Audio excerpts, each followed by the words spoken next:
Rental PS kalian sepi, itu karena kalian nggak tahu apa yang sebenarnya bikin rental PS itu rame. Ini adalah konsep yang gue coba simpulkan selama gue menggeluti bisnis rental PS ini. Selama kurang lebih 1,5 tahun, gue coba menganalisa ketika gue rame itu apa yang bikin rame. Terus apa dampaknya. Begitupun sebaliknya, ketika gue sepi, itu adakah rental PS di luar sana yang lebih rame dan apa dampaknya, kayak gitu. Pokoknya kurang lebih itu looping terus seperti itu. Jadi itu adalah game teorinya. Karena itu adalah zero sum game. Dimana kalau misalnya kita lagi sepi, pasti ada suatu rental PS lain yang rame. Dan kalau misalnya rental PS gue rame, pasti ada rental PS di sekeliling gue itu sepi gitu. Nah, konsep ini bisa diterapkan juga, bukan hanya di rental PS gue, tapi di rental PS kalian semua yang nonton video ini. Karena gue yakin kalian yang nonton video ini itu mungkin lagi mengalami sebuah, oh kok bisa ya rental PS gue sepi gitu. Oh kok ini musim masuk sekolah, apakah gara-gara ini jadi sepi ya dan lain-lain. Nah itu bisa jadi benar, bisa jadi enggak. Nah jadi rumusnya itu gue nanti akan coba jabarkan ya. Kita coba study kasusin juga. Itu gimana cara pakainya, dan ini juga bisa diterapkan. Nanti kalian sambil nonton videonya sambil coba juga gitu, rental PS kalian itu seperti apa. Apakah ternyata sepi gara-gara ada kompetitor yang lebih bagus, atau mungkin sepi karena kita tidak bisa memberitahu value apa yang kita punya ke calon customer kita. Nah, buat lebih jelasnya lagi, kita langsung aja ke pembahasan. Oke, ya, sekarang kita langsung praktekin aja gimana caranya kita bisa benchmarking antara rental PS kita dan rental PS lain gitu. Kita cari tahu kelebihan kita apa, kita cari tahu juga kelebihan rental PS lain apa, sehingga bisa membuat salah satu dari kita rame gitu. Nah, jadi rumusnya ini, oke? Ada V kurangin P, lalu hasilnya dikalikan dengan C. Nah, ini variabel ini apa nih? Ya kan pertanyaannya ini V ini adalah value atau nilai. Ya, ini adalah hal yang bisa kita kasih ke masyarakat atau calon customer kita. Itu macam-macam. Bisa fasilitasnya lengkap, bisa pelayanannya ramah, ya, bisa kebersihannya dijaga dengan baik, bisa makanan minumannya lengkap dan lain-lain. Itu kalian bebas aja ya, mau variabelnya apa aja. Mau dibikin 100 kek, mau dibikin 50 kek, itu terserah kalian aja gitu. Tapi kalau untuk video ini kita bikin simpel aja, yang dimana ada 5 ya. Ini ada lokasi, oke, fasilitas, pelayanan, F&B dan juga kebersihan gitu. Gue yakin kalian yang nonton video ini juga sepakat bahwa 5 hal ini adalah 5 dari sekian banyak faktor-faktor penting yang harus di checklist oleh rental PS untuk bisa sustain ke depannya ya. Jadi kita langsung coba aja. Kita masukin dulu, misalnya kita coba ke rental PS gue sendiri, Ikuzo, oke? Kita masukin rumusnya di sini. Rumusnya tadi adalah V kurangin P kalikan dengan C. V, value-nya dari Ikuzo sendiri, kalau dari kelima value ini, itu dari yang atas dulu, misalnya lokasi, ya. Lokasi Ikuzo itu sayangnya dia ada di pinggiran kota Bandung, gitu. Bukan benar-benar di tengah kota Bandung seperti teman-teman rental yang lain. So, untuk lokasi kita berikan X di sini karena kita tidak masuk ke kategori tersebut. Lanjut ke fasilitas. Untuk fasilitas Ikuzo PlayStation ya gue berani adu lah ya. Jadi untuk musola ada, untuk toilet juga ada, untuk parkiran, ruang tunggu, terus tempat bermainnya nyaman dan segala macam. So, untuk fasilitas gue bisa kasih yes di sini. Yang selanjutnya ada pelayanannya. Untuk Ikuzo PlayStation sendiri, itu pelayanannya sudah terbukti ya. Kalian bisa tanya aja ke customer gue yang pernah datang ke Ikuzo PlayStation, itu pengalaman pelayanannya seperti apa. So, untuk pelayanan gue juga di sini kasih checklist ya. Yang selanjutnya ada F&B. Nah, ini hal baru di Ikuzo PlayStation. Jadi, Ikuzo udah bukan lagi jualan mie doang dan kopi ya, ataupun minuman saset gitu. Kita udah ada mixed platter juga, ada chicken wings ya, ada ebi fried dan lain-lain. So, untuk F&B kita sudah bisa di checklist juga gitu. Dan yang terakhir ada kebersihan. Nah, ini juga bisa ditanya ke customer Ikuzo PlayStation gitu, gimana kebersihan di Ikuzo. Jadi di sini gue juga checklist juga. Nah, untuk kelima hal ini itu kita berikan salah satunya itu 100. So, ketika kita dapat, ini kan 4 ya teman-teman, 1, 2, 3, 4 kecuali lokasi, berarti kita mendapatkan 400 poin ya. Kita masukkan ke sini. Di sini kita masukkan 400 dikurangin dengan P. Nah, yang selanjutnya P ini apa? Pertanyaannya. P ini adalah price list, harga gitu. Ini adalah penawaran yang kita berikan kepada calon customer kita untuk bisa mereka mendapatkan value yang kita yang pengen kita deliver. gitu. So, di gua itu kita dapatnya 50.000 untuk fasilitas termahal yang ada di Ikuzo PlayStation, ya. Jadi disesuaikan aja buat tempatnya teman-teman masing-masing. Kita masukkan di sini 50.000 kalikan dengan C. Oke, sebelum kita masuk ke yang C, kita coba kurangin dulu yang ini. Value dikurangin dengan price-nya, ya. Kita dapat di sini poin 350 kalikan dengan C. Pertanyaan selanjutnya, C ini apa? Ya kan? C ini adalah komunikasi, cara antara gua, Ikuzo, atau rental PS kita dengan calon customer kita itu seperti apa? Seefisien apa? Semenarik apa? Branding, marketing, komunikasi yang terjadi antara kita dengan customer kita. Bonding antara kita, ya. Sebenarnya ini relatif. Teman-teman mau menilainya 1 itu seperti apa, 2 itu seperti apa, 3 seperti apa, sampai 5 atau bahkan sampai 10 seperti apa. Tapi untuk Ikuzo sendiri, gue bisa nilainya itu di angka 2. Karena kita upload kontennya belum terlalu banyak yang viral, ya. Kita masih belajar untuk bisa mendevelop hal tersebut. Dibandingkan dengan teman-teman yang lain, lebih banyak yang udah viral duluan di TikTok, ya. Dan itu pun secara organik, gitu. Nggak perlu influencer atau bahkan diliput oleh media lokal dan lain-lain. So, untuk Ikuzo PlayStation, gue kasih komunikasinya di 2. Kita udah punya nih variabelnya. C kita udah punya, terus juga value kita udah punya. Tinggal kalikan aja, ya. 350 kali 2. Hasilnya adalah 700.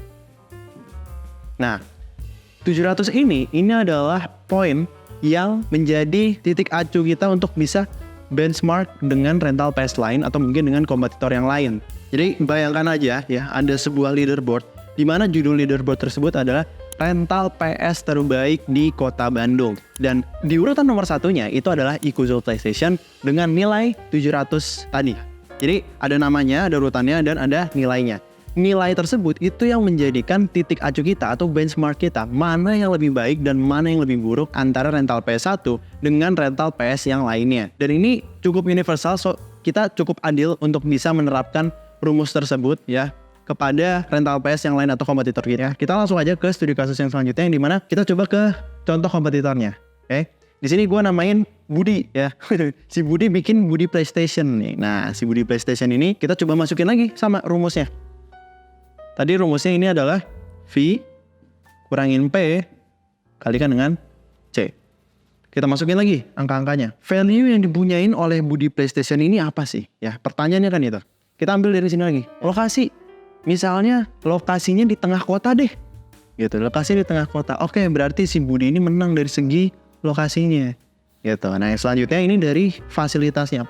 Oh, ternyata fasilitasnya masih oke-oke aja. Masih ada musola, masih ada parkiran, masih ada tempat tunggu, walaupun mungkin nggak seproper itu, tapi setidaknya ada. Oke, berarti fasilitas kita kasih checklist juga. Yang selanjutnya, pelayanannya. Nah, si Budi ini ternyata ngejaga PS-nya itu sendiri, gitu, nggak punya karyawan. So, dia nggak bisa terlalu jaga lebih lama, ya kayak 12 jam atau mungkin bahkan 24 jam.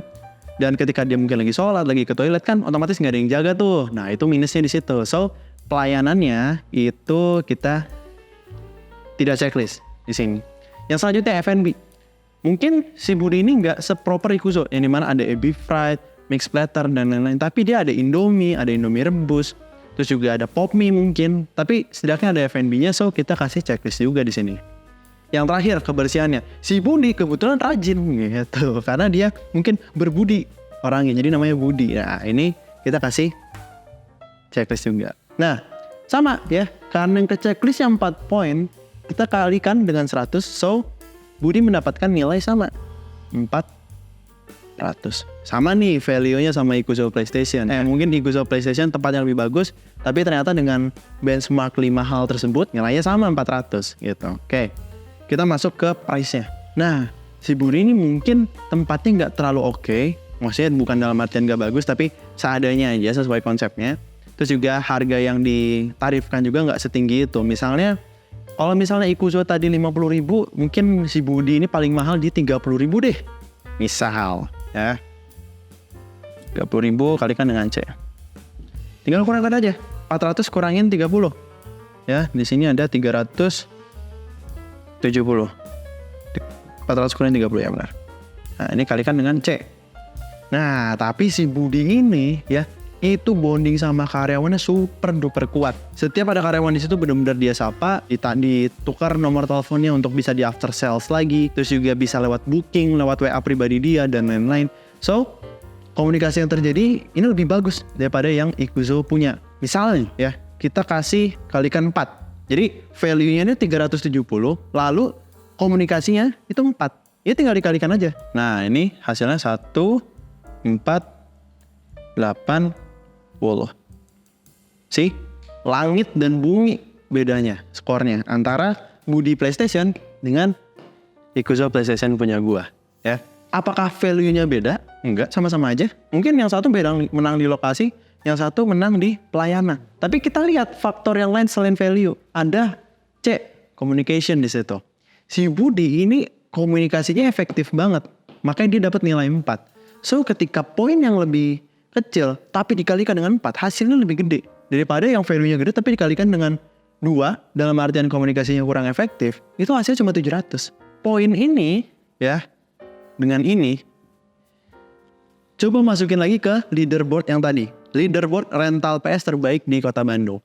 Otomatis kalau dimasukin Budi PlayStation ini, dia langsung menepati tempat pertama. Ya, tahta tertinggi top frag-nya. Karena emang skornya lebih tinggi. Coba deh terapkan hal tersebut kepada rental PS kalian sendiri. Dan juga kompetitor-kompetitor lain yang ada di sekitar rental PS kalian juga. Karena dengan mengetahui skor-skor masing-masing di rental PS ini, kalian tahu harus upgrade di mana. Oh, si Budi gedenya di komunikasi, berarti gue juga harus bisa. Gitu. Oh, si C nanti misalnya itu gedenya di value. Walaupun komunikasinya jelek, tapi value-nya itu bagus banget. Gitu. Misalnya dia ada paket promo 3 jam gratis 10 jam misalnya. Gitu ya, contoh aja ya. Jadi value-nya lebih gede. Oh, berarti Ikuzo malah turun lagi, dia jadi kedua. Begitupun yang lain-lainnya. Nah, ini bisa dilakukan secara rutin. Mau sehari sekali, mau seminggu sekali, mau sebulan sekali, atau mungkin setiap ada info rental PS baru di kota kalian. Ya, untuk make sure apakah mereka lebih baik atau kalian yang lebih baik dari mereka. Kalau mereka yang lebih baik, cari ya mereka lebih di mana, coba tiru. Karena pasti bisa. Gitu. Kalau misalnya kalian udah lebih baik, pertahankan hal tersebut.